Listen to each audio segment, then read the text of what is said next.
Bonjour Mathias Vargon. Bonjour. Merci beaucoup d'avoir accepté notre invitation sur Actu Echo. On est très heureux de vous recevoir. Je propose que pour commencer, vous vous présentiez rapidement. Donc, je suis Mathias Vargon, je suis docteur en médecine et docteur en sciences. Je dirige les urgences et le SMUR de l'hôpital de Saint-Denis. Je suis également le président de l'Observatoire régional des soins non programmés d'Île-de-France. On va parler aujourd'hui d'hôpital, mais surtout des logiques économiques parfois qui s'appliquent à l'hôpital et des conséquences aussi que ça a dans l'opinion publique. On parle beaucoup d'argent public mal utilisé ou mal organisé. Donc, première question, vous dites souvent que les urgences, c'est pas le problème, les systèmes d'urgence, mais le symptôme. Le symptôme de quoi exactement? Alors, c'est un symptôme parce que c'est à la croisée à la fois des problèmes de l'hôpital et à la fois des problèmes de la ville. Quand vous n'avez pas de solution, vous vous retrouvez aux urgences, même si certains urgentistes essayent de faire en sorte que plus jamais, ce qui pose des questions à la fois d'organisation, mais aussi des questions éthiques, puisqu'on ne peut pas fermer un service d'urgence et dire aux gens faire le 15. En tout cas, c'est ce que moi je pense. Et puis, on parle beaucoup de l'attente aux urgences, mais en fait, cette attente aux urgences, elle est souvent due non pas à ce qui s'y passe, et parfois c'est très mal organisé les urgences, il faut le dire, parfois ça l'est mieux, mais surtout à l'attente, soit des examens complémentaires, soit surtout d'avoir des lits d'aval, ce qu'on appelle les lits d'aval, c'est-à-dire les lits dans les services de spécialité de l'établissement. Mais cet établissement, parfois, il n'a pas de lit, alors parce qu'il n'a pas de personnel, mais parfois il a ce qu'on appelle des patients qui soit bloquent les lits, ce qu'on appelle des bed blockers, pour plein de raisons sociales notamment, on ne peut pas les faire sortir. Et puis il y a des patients qui attendent une place dans ce qu'on appelle l'aval de l'aval, c'est-à-dire tout ce qui est soins de suite. Il y a aussi une autre question qui revient souvent, c'est la soutenabilité financière du système de protection sociale français. Une dette qui s'élève bientôt à 28,1 milliards par an au niveau global. Est-ce que c'est soutenable et est-ce que le système n'est pas en faillite aujourd'hui? Alors, je ne sais pas si le système est soutenable. Les hôpitaux ont un déficit de 3 milliards d'euros, mais le système de santé, ce n'est pas que les hôpitaux. Alors, il y a la protection sociale, il y a toute la partie sociale, la partie retraite, mais moi je connais la santé, mais il y a aussi les dépenses de ville aussi. La population, elle a vieilli, et elle a vieilli en meilleure santé, mais elle a quand même des pathologies. Quand moi j'étais plus jeune, quand j'étais interne, un vieux, une personne âgée, c'était 65 ans. Une personne âgée aujourd'hui, c'est 85 ans. On mourrait de l'infarctus du myocarde, on n'en meurt plus. Mais quand vous ne mourrez pas d'un infarctus du myocarde, vous allez pouvoir développer votre hypertension, votre diabète, c'est des coûts pour la société, c'est aussi des hospitalisations, puis après un AVC, puis après une démence.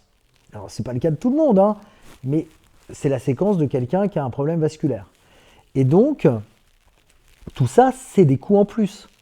La sécurité sociale, elle a été faite en 1945. 1945, vous avez un problème de santé, à la disposition des médecins, il y a la radio de poumon, la radio du ventre, l'ECG, ça existait déjà, l'électrocardiogramme et quelques bilans. Pour la même pathologie, quand moi j'étais interne, l'embolie pulmonaire dont vous avez peut-être entendu parler, on faisait une radio des poumons, un électrocardiogramme et ce qu'on appelle un gaz du sang, c'est une piqûre dans l'artère, et on regarde le taux d'oxygène et le taux de gaz carbonique pour aller vite. Désormais, et puis les patients, on disait que c'était un diagnostic d'autopsie en fait. Les patients mouraient parce qu'on ne diagnostiquait pas cette embolie pulmonaire. Et c'était un diagnostic très compliqué. Désormais, vous allez à l'hôpital pour une suspicion d'embolie pulmonaire, on va vous faire un bilan sanguin, on va faire ce qu'on appelle des dédimères, qui est une prise de sang particulière, on va vous faire un scanner derrière. Et après, si on a détecté la maladie, on va vous donner un traitement pendant plusieurs mois, voire plusieurs années.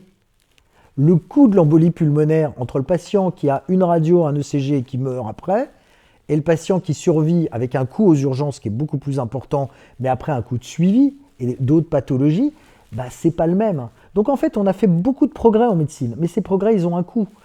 Le cancer, ça coûte très cher. Tout ça coûte beaucoup d'argent. Et peut-être qu'un jour, il va falloir faire un choix entre les pathologies lourdes ou vitales et ce qu'on appelle par défaut la bobologie, c'est-à-dire la grippe, le rhume, des choses où on va chez le médecin généraliste mais où finalement il n'y a pas de traitement, c'est du Doliprane ou des traitements qui sont non remboursés. C'est-à-dire faire un choix, choisir de ne plus rembourser Peut-être qu'il va falloir, moi je ne suis pas à la tête de l'État, mais les maladies graves coûtent de plus en plus cher, mais on sauve des vies. Et peut-être qu'à un moment, les maladies pas graves, finalement, est-ce que ça vaut le coup d'aller chez le médecin? Alors, il y a d'autres choses qui se développent. Il y a les infirmières de pratique avancée. L'entorse, elle peut être soignée chez le kiné. Ça coûte moins cher aussi. Donc, il va falloir réfléchir à la fois pour faire des économies, mais pour rendre notre système de santé plus efficient. Tout n'est pas obligé de passer chez le médecin. Il y a aussi une autre critique qui est souvent appliquée aux hôpitaux, c'est la direction des hôpitaux, qui sont gérés par des gestionnaires, des directeurs d'hôpitaux qui ne sont pas médecins de formation, qui ont passé un concours administratif pour être directeur d'hôpital. Est-ce que cette logique, qui est importée du management du monde public, du monde privé, elle s'applique et comment elle peut bien s'appliquer à la santé? Alors je vous rassure, elle ne s'applique pas du tout, et c'est pas du tout une logique d'entreprise. Faut pas croire à l'hôpital entreprise. Il y a des choses qui ont été faites. Alors il y a beaucoup d'hôpitaux où ce sont des médecins à l'étranger qui dirigent l'hôpital avec un secrétaire général qui lui... moi, c'est un modèle que j'aimerais bien avoir, un binôme médecin avec un projet médical et un secrétaire général qui soit un administratif. Alors, il faut faire attention quand on parle de la part administrative, de la part non soignante, parce que le type qui sert à la cantine ou qui prépare les plats, il est non soignant aussi. La personne qui nettoie, elle est non soignante. L'ingénieur des travaux, il est non soignant.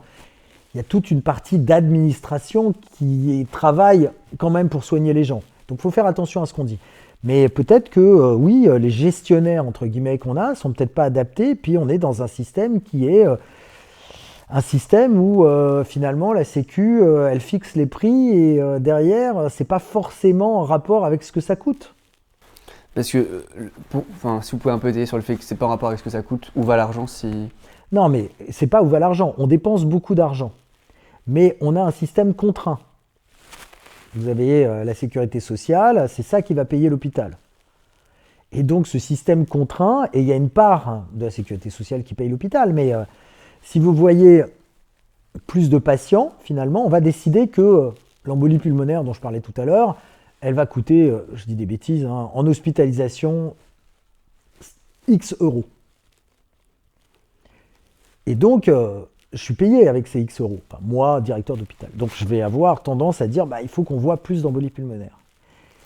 Mais l'année d'après, la Sécu dit, ouais, quand même, l'embolie pulmonaire, ça m'a coûté X euros multiplié par 100, ça va pas du tout. Donc maintenant, ça va me coûter X moins 10 euros, ou X moins 100 euros, X moins 1000 euros. Et du coup, je vais perdre de l'argent sur cette activité que j'avais développée. Et puis, l'électricité augmente, les infirmières... Alors, on a fait beaucoup d'efforts, donc ça augmente. Et puis, le vieillissement des infirmières fait qu'elles vont monter d'échelon, que les médecins vont monter d'échelon. Tout ça va coûter plus cher. Donc, en fait, la dépense, elle est contrainte. Il y a un budget qui est décidé par l'Assemblée tous les ans, mais qui ne correspond pas aux dépenses. Et on va essayer de contraindre la dépense en donnant moins d'argent. Mais ça ne marche pas très bien, en fait.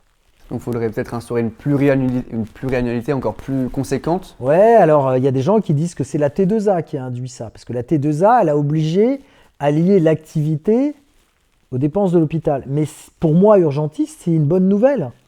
Parce qu'avant, les lits étaient bloqués par des patients qui restaient dans les lits juste pour les bloquer. Ouais, pour pas qu'on les prenne pour les urgences. Ça existait avant, la T2A. Et puis même, ça a obligé les gens à travailler plus vite. Alors, parfois moins bien, mais parfois mieux, parfois plus rapidement et parfois de façon plus efficiente. Il ne faut pas penser que la dépense, elle doit être forcément très importante. On a beaucoup parlé des fermetures de lits. Les fermetures de lits, c'est la tarte à la crème des politiques qui ne connaissent pas la médecine. Je donne toujours un exemple qui est moi. Je fais du 2 roues à moteur. Donc, je donne toujours un exemple qui est moi. Je fais du 2 roues. Il y a 30 ans bientôt, je suis tombé en scooter et je me suis cassé le poignet. J'ai eu une hospitalisation de plusieurs jours pour cette fracture du poignet. Au tout début du Covid, j'ai fait de gros progrès, j'ai une moto maintenant, je suis tombé, je me suis à nouveau cassé le poignet de l'autre côté. Durée d'hospitalisation, une demi-journée. Je suis passé aux urgences, on m'a diagnostiqué cette fracture, je suis revenu le lendemain matin, et à midi, j'étais sorti pour exactement la même pathologie. Donc là où vous occupiez un lit pendant 3 jours, vous n'occupez plus aucun lit. Parce que je ne suis jamais passé dans un service d'orthopédie. Je suis passé au bloc, je suis passé dans la salle de réveil et je suis rentré à la maison. Donc vous voyez que la médecine, elle a changé. Ça coûte moins cher aussi. Puisqu'il n'y a pas besoin d'infirmière, il y a besoin d'infirmière anesthésiste.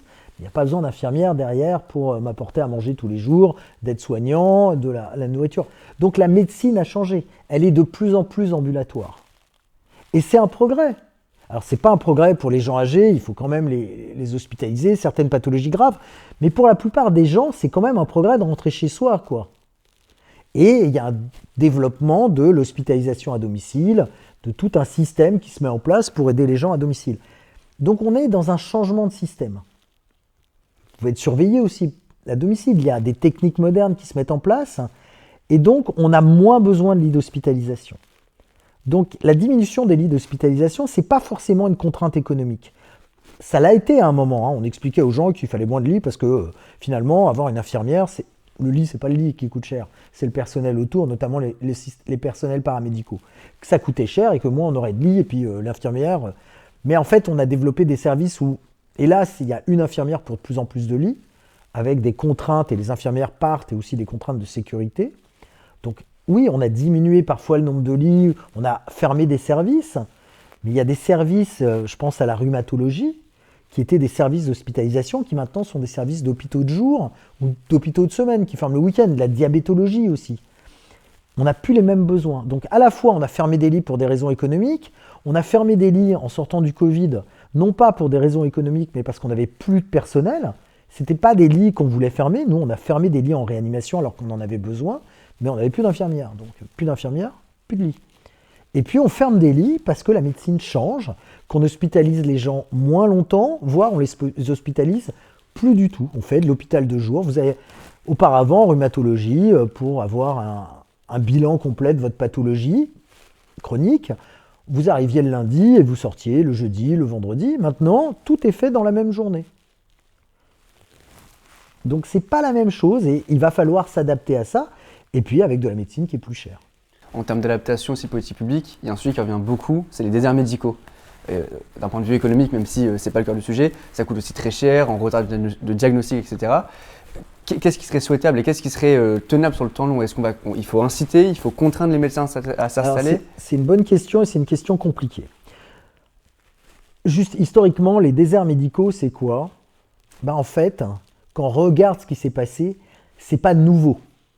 Et on dit c'est le numerus clausus, mais en réalité, c'est un peu différent. C'est-à-dire qu'avant, il n'y avait pas tant de médecins que ça, et que dans les années 50, 60, jusqu'aux années 70, on a ouvert largement les études de médecine.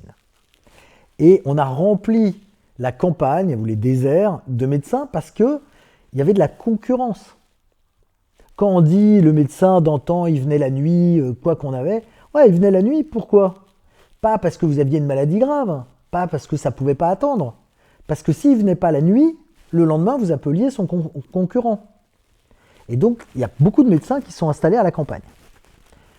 Arrivent les années 70, il y a effectivement trop de médecins. Voilà. Et donc là, le Conseil de l'Ordre, ou les syndicats demandent à ce qu'on réduise le numerus clausus. Mais ça, c'est il y a très longtemps. Moi, j'étais même pas, peut-être en école primaire à cette époque-là. Et après, c'est l'État qui a pris la main, en se disant, mais en fait, finalement, les dépenses, elles se font, plus on a de médecins, plus on a de dépenses, on va arrêter de mettre des médecins, on va diminuer les dépenses. Et on a fait le numerus clausus.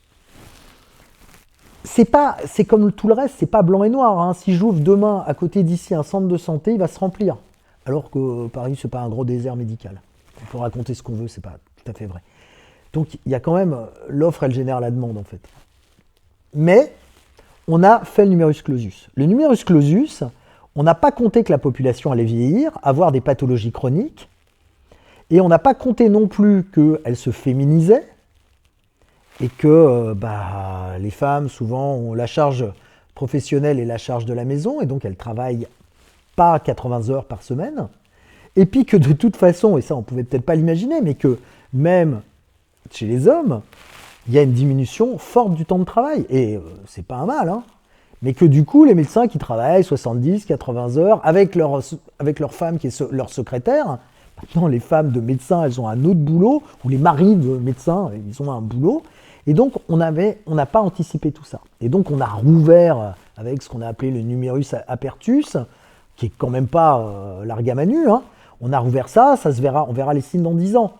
Mais c'est aussi une adaptation de la médecine, c'est que dans ces déserts médicaux, donc c'est aussi des déserts pour autre chose. Moi j'ai l'habitude de dire qu'il n'y a pas de bistrot non plus, donc il n'y a pas de vie.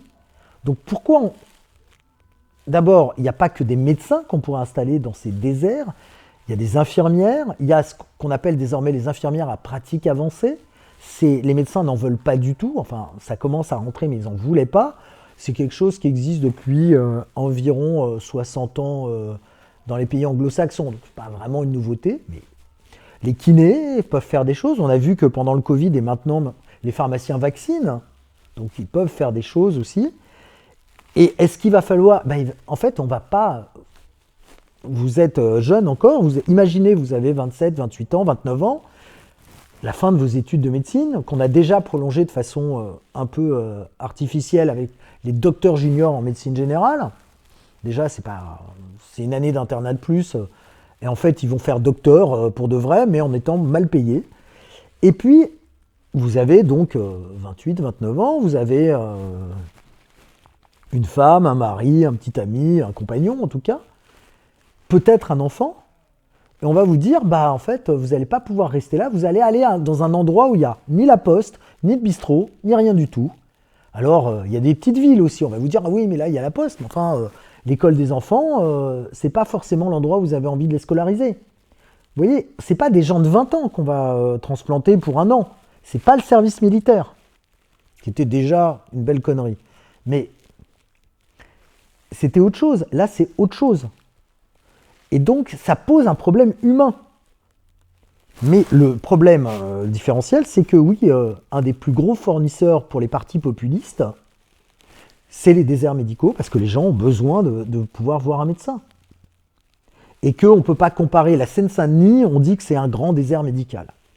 Ouais, statistiquement, c'est un grand désert médical.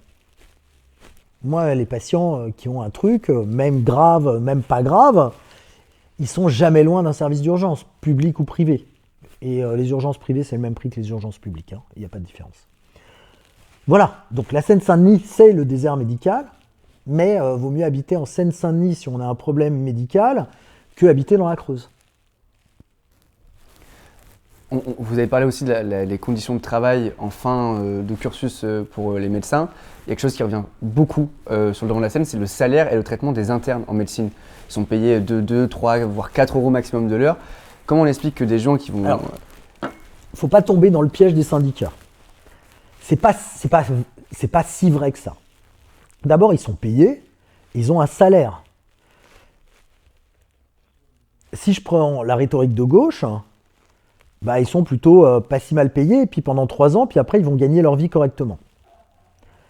Comparé à des gens avec le même niveau de responsabilité, mais on peut le moduler, le niveau de responsabilité. En tout cas, avec le même niveau d'études, effectivement, ils ne sont pas bien payés. Mais il y a des internes qui font 80 heures par semaine, mais souvent, c'est dans des services de chirurgie, et bizarrement, eux ne se plaignent pas trop. Les internes de médecine générale que moi, je reçois dans mon service, eux, ils travaillent, ils sont sur 8 demi-journées. Alors, ils font des gardes, mais le lendemain, ils ne travaillent pas. Donc, ils peuvent faire 24 heures. Alors après, c'est une question d'organisation. Moi, dans mon service, mes internes, ils ne font pas 24 heures. Soit, s'ils sont de garde, ils ne viennent pas dans la journée. Donc, ça dépend des internes. Ce n'est pas tous les internes. Il y a des internes qui sont relativement protégés. Ça dépend des services. Quand ils sont chez le médecin, les médecins généralistes, ils ont des horaires qui sont les mêmes que ceux du médecin généraliste. Donc, il y a des internes exploités et ce n'est pas une règle d'exploiter les internes. Dans mon établissement, les internes ne sont pas exploités. Donc c'est plutôt à régler établissement par établissement. Et après, leur paye, oui, ils sont très mal payés. Ils sont très mal payés, mais si vous regardez ce qui se dit sur les réseaux sociaux, on trouve que finalement, les médecins sont trop payés. Donc, eux trouvent qu'ils sont mal payés, la population trouve qu'ils sont trop bien payés, les responsabilités, les syndicats d'internes disent on a énormément de responsabilités. Encore une fois, ça dépend des endroits. Chez moi, les internes, ils n'ont pas une énorme responsabilité parce que à chaque fois qu'ils voient un patient, il y a un senior derrière qui, lui, a la responsabilité.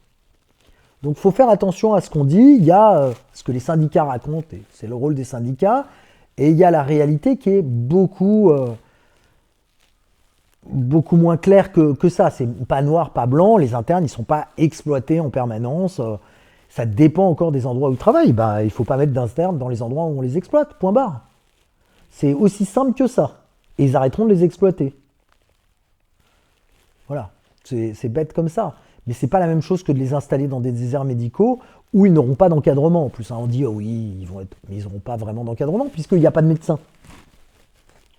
Justement, avant les internes, il y a la première année de médecine. Le numerus clausus, on l'a dit, il a été supprimé en 2021, remplacé par le numerus apertus, qui est un peu sous le feu des critiques, notamment de la Cour des comptes. Il y a un rapport de 2024 qui dit qu'il faudrait peut-être supprimer tout type de numérus pour répondre aux besoins de formation. Est-ce qu'il y a une nécessité de toujours avoir une sélection aussi Moi, je pense forte que oui. Je pense qu'il faut une sélection forte. Elle est trop forte. On exclut des gens. On arrive à des choses aberrantes. Moi, j'ai énormément de médecins étrangers que j'apprécie beaucoup, que je sélectionne, qui ont un bon niveau. Mais on se dit, c'est un peu bizarre de faire venir des médecins de l'étranger, de les former, parce que parfois, ils ont un niveau supérieur à celui des médecins français. Mais il faut le dire, parmi ceux qui viennent, il y en a qui ont un niveau inférieur. Alors, pas trop inférieur, mais quand même, et en se disant, on a des Français qui vont faire leurs études en Roumanie, quoi. Oui, ça va pas. Est-ce qu'il faut sélectionner quand même les gens? Oui, je pense qu'il faut sélectionner les gens. Mais la sélection, ça existe tout le temps, hein. Tout le monde est sélectionné. Enfin, à un moment, vous voulez quand même un médecin qui ait des capacités, et pas des capacités humaines, des capacités de réflexion, de diagnostic, apprendre des choses. Alors l'intelligence artificielle changera probablement beaucoup de choses, mais l'intelligence artificielle, elle a quand même besoin est-ce que les médecins disparaîtront complètement? C'est pas certain. Vous avez quand même besoin de parler à une personne. Et puis il y a quand même quelqu'un qui a besoin parfois de bon sens. On a quand même encore besoin d'examiner les patients. Donc qu'il faille une sélection. Moi, je viens d'un moment, quand j'ai fait mes études, où le système était probablement pas tout à fait au plus bas, mais pas loin, donc hyper sélectif. Je ne suis pas le type le plus intelligent du monde, et surtout pas le plus bosseur du monde. Donc quand même, il ne faut pas non plus...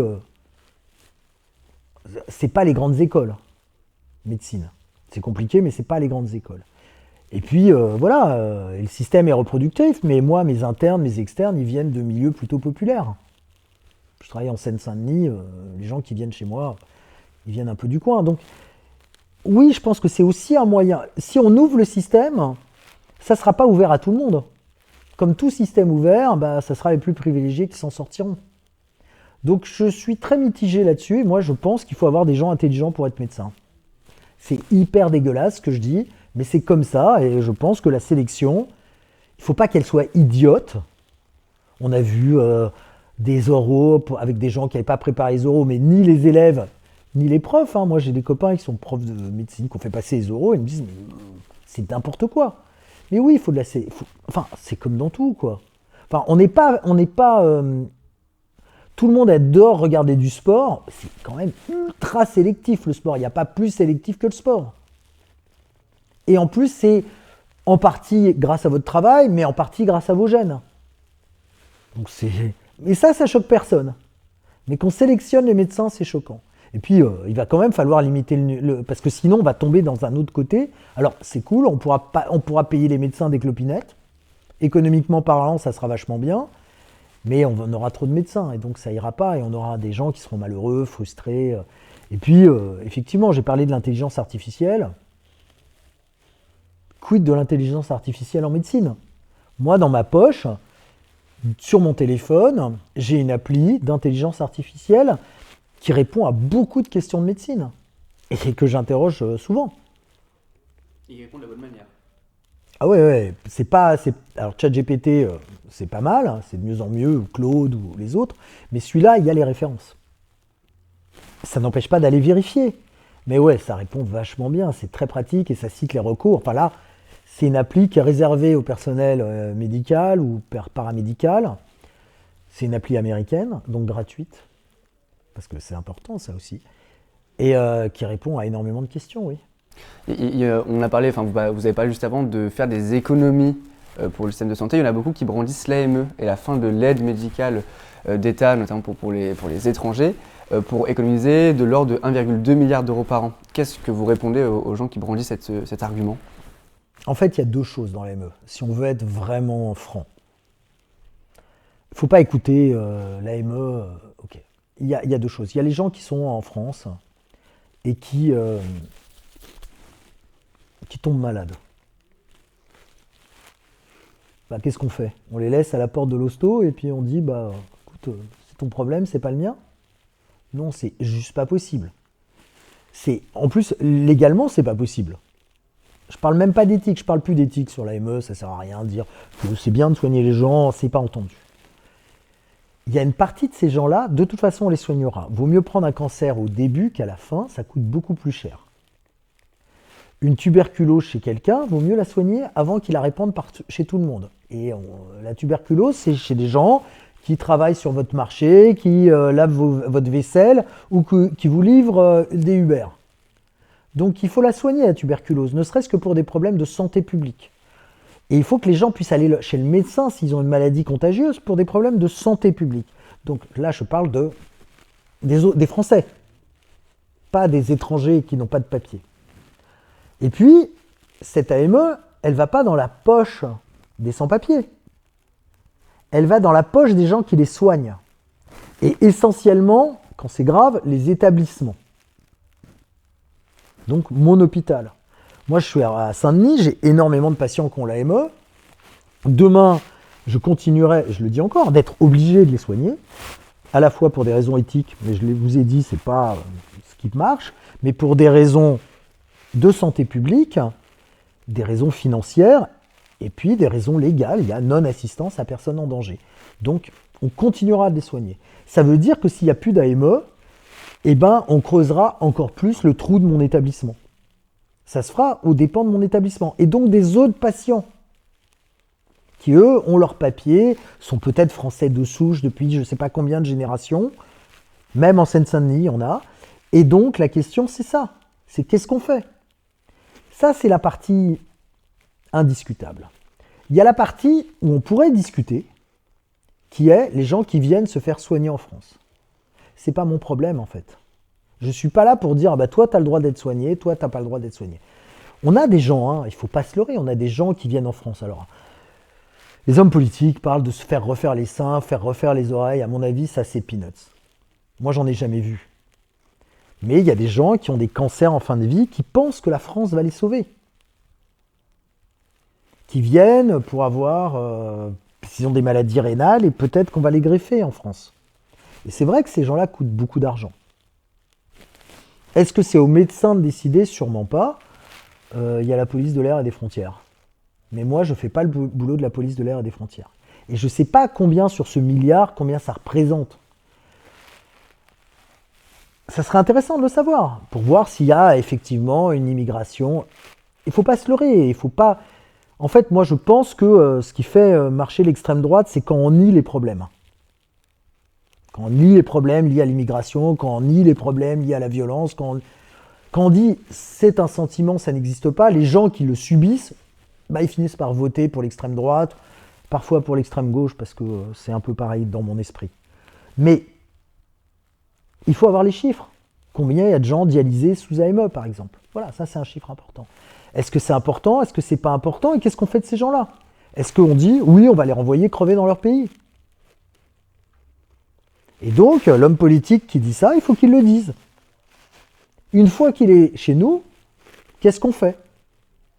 Est-ce qu'on dit, bah, finalement, il n'a pas la nationalité française, il n'a pas de carte de séjour, c'est pas mon problème. Il y a des pays qui le font, hein. Mais en tout cas, 1 milliard sur les dépenses de sécu, on va arrêter tout de suite.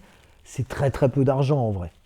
Mais on peut comprendre que pour des gens qui ont du mal à soigner, qui ont un reste à charge important, ça soit, mais comme le désert médical, ça soit quelque chose qui les pousse à voter populiste. Il faut faire très attention à pas nier les problèmes.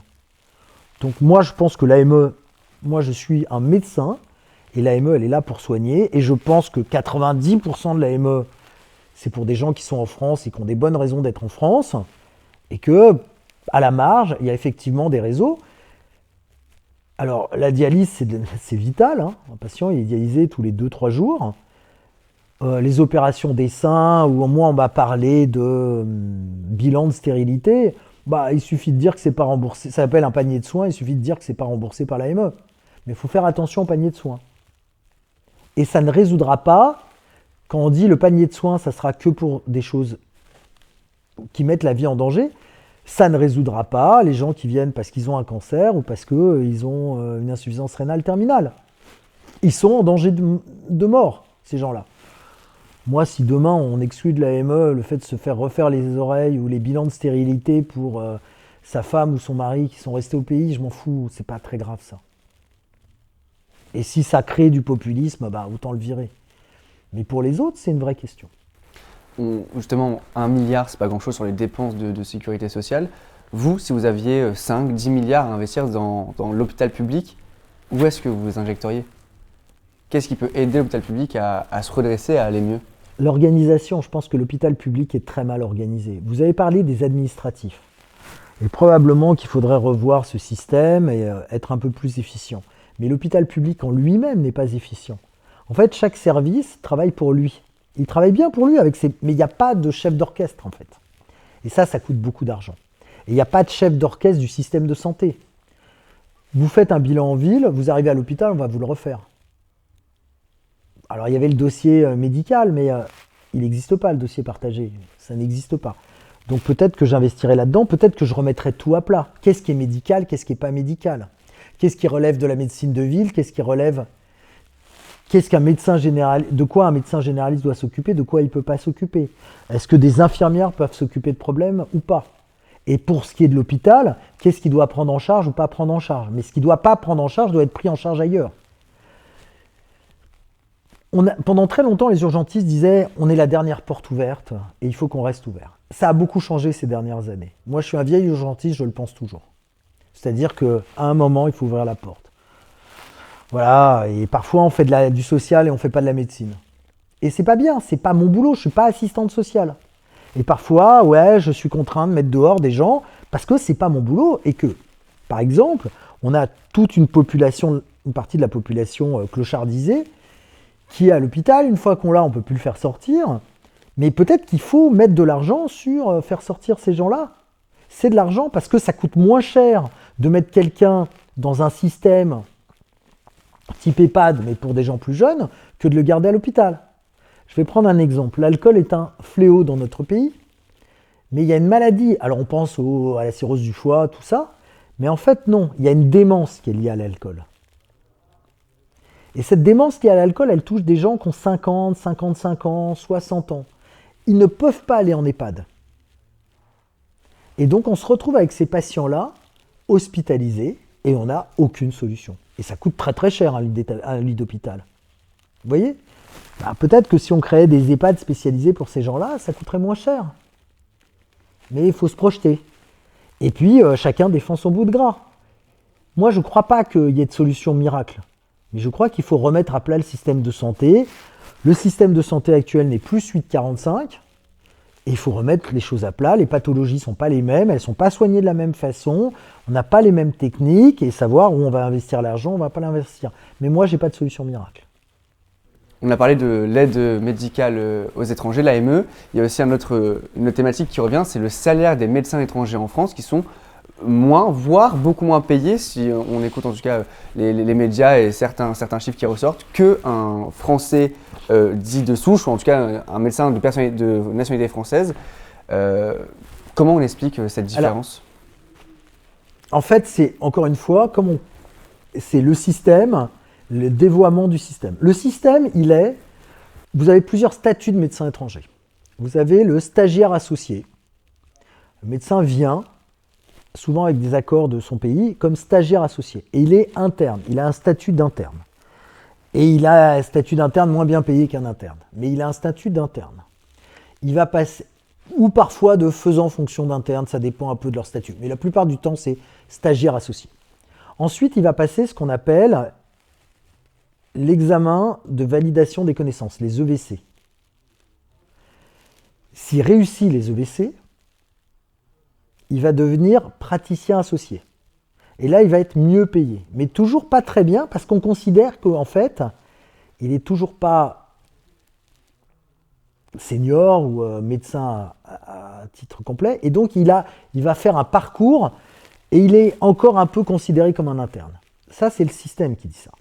Au bout des 2 ans de son parcours, parfois moins long, il va passer devant un jury qui va dire que est-ce que son parcours est correct, est-ce que son niveau est correct, et qu'il va pouvoir s'inscrire au Conseil de l'Ordre.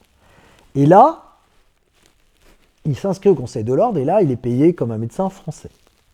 Bon, ça, c'est la théorie. La pratique, c'est que le stagiaire associé, souvent, il est un peu tout seul, et il prend des responsabilités qui ne sont pas celles d'un interne, et que c'est un médecin pas cher, et que le praticien associé, c'est pareil. Après, ça dépend aussi, il va faire la garde, et il y a un truc, moi, qui me scandalise, c'est que la garde du praticien associé, elle est payée moins cher que la garde de senior du praticien français. Ça, c'est pas normal. Puis il y a une grande hypocrisie. Il y a quelques mois, on dit donc que le praticien associé, s'il est moins bien payé, c'est qu'il faut en permanence l'encadrer. Il y a quelques mois, il y a un hôpital en province, un centre hospitalo-universitaire, qui avait plus d'internes. Pourquoi ils avaient plus d'internes? Parce qu'ils les encadraient pas assez bien. On est dans un CHU. OK. Et il se trouve que certains stagiaires associés avaient fait un recours au tribunal administratif et ils ont eu le statut de praticien associé en dehors des résultats des examens, puisque c'était plusieurs mois après. Alors je dis les examens, c'est un concours en fait. Il y a un nombre de places, donc ça s'appelle un concours. Et en fait, cet établissement les a appelés directement. Alors, on n'a pas bien compris le circuit, parce que ce n'est pas passé par l'ARS. Et il a appelé directement ces gens-là en leur disant, voilà, maintenant vous allez venir chez nous. En fait, pour remplacer les internes. Mais il n'y a pas d'encadrement. Donc, on voit bien que c'était pour remplir des cases et faire un boulot de chef. Donc, moi, je dis, s'ils font un boulot de chef, il faut les payer comme des chefs. Voilà, c'est aussi clair que ça. Mais ça, c'est mon point de vue. Et oui, c'est pas normal. Mais, encore une fois, oui, il ne faut pas être angélique. Tous les médecins étrangers ne se valent pas. Ça dépend de leur pays d'origine. Ça dépend parfois de la fac dans le pays d'origine. Souvent, à la capitale, ils sont meilleurs qu'en province, mais ça dépend. Et il y en a qui ne deviendront jamais médecins en France. Il y en a qui n'auront jamais le niveau. Moi, je fais une présélection quand j'embauche des médecins. Et après, notre objectif, c'est de les encadrer, de les senioriser, c'est-à-dire ils ont des seniors qui les encadrent, et puis après, de leur donner de plus en plus de responsabilités, mais avec l'objectif qu'ils aient cette validation des connaissances, qu'ils fassent le parcours pendant 2 ans, et là, on ne va pas se mentir, ils vont avoir des postes de seniors, donc de chefs, mais ils sont chefs dans leur pays, et puis ça ne prend pas 2 ans en réalité. Même si ça prend 2 ans, il y a les jurys. Donc le jury, il faut envoyer son dossier. Donc ce n'est pas tout à fait 2 ans, c'est un peu plus. Et puis le jury ne va pas rendre son résultat le soir même. Et puis après, il va falloir s'inscrire au Conseil de l'Ordre. Ils vont perdre encore plusieurs mois où ils seront payés au statut de praticien associé. Ils ne changent pas de statut le lendemain du jury. Et ça, c'est pas normal non plus. Moi, j'en garde quelques-uns. Là, on a eu les EVC. À ma grande joie, j'ai eu 5 personnes qui les ont eues en médecine d'urgence. C'est énorme sur le tas. Donc, ça veut dire que pour nous aussi, pour notre équipe, ça veut dire qu'on les a encadrés. Peut-être qu'ils étaient très bons en venant aussi. Mais les 2, j'en ai une partie qui ne les a pas eues. Mais c'était la première fois qu'ils les passaient. Et puis, l'objectif, c'est de les amener. Et après, c'est de les garder à l'hôpital. Parce qu'une partie de ces gens-là va s'installer en ville. Ils viennent aussi en France. Alors on peut se dire, la France, elle déshabille ses pays de leurs médecins. Mais en réalité, c'est un mouvement migratoire qui fait que s'ils ne viennent pas en France, ils vont en Allemagne, au Canada. Enfin, tous les pays du monde ont un besoin de médecins. Mais oui, c'est pas si simple. Oui, ils ne sont pas bien payés, mais certains sont vraiment en formation. Mais par contre, quand vous collez un stagiaire associé comme chef, dans un hôpital qui n'a pas de médecin, ouais, il faudrait le payer comme un médecin, quoi, un Français. Je suis entièrement d'accord avec ça. Moi, mon objectif, j'ai la joie d'avoir un de mes 2 adjoints, est un médecin que j'ai embauché il y a 8 ans maintenant, qui venait de Tunisie, comme stagiaire associé. C'est mon adjoint, il est praticien hospitalier, c'est-à-dire le grade de médecin hospitalier, tout ce qu'il y a de normal, quoi. Moi, j'en suis très heureux, en tout cas. Merci beaucoup Mathias Vargon pour avoir répondu à toutes mes questions. Est-ce que vous avez une dernière chose à ajouter? Je pense que le système de santé, il appartient à tout le monde, qu'il est fragile et que les médecins en sont responsables, les politiques en sont responsables, mais les citoyens aussi en sont responsables et que souvent on assiste aussi à du consumérisme, du j'y ai droit et c'est compliqué aussi. Et donc non, on est tous responsables de ce qu'on dépense et de ce qu'on fait dépenser. Merci beaucoup.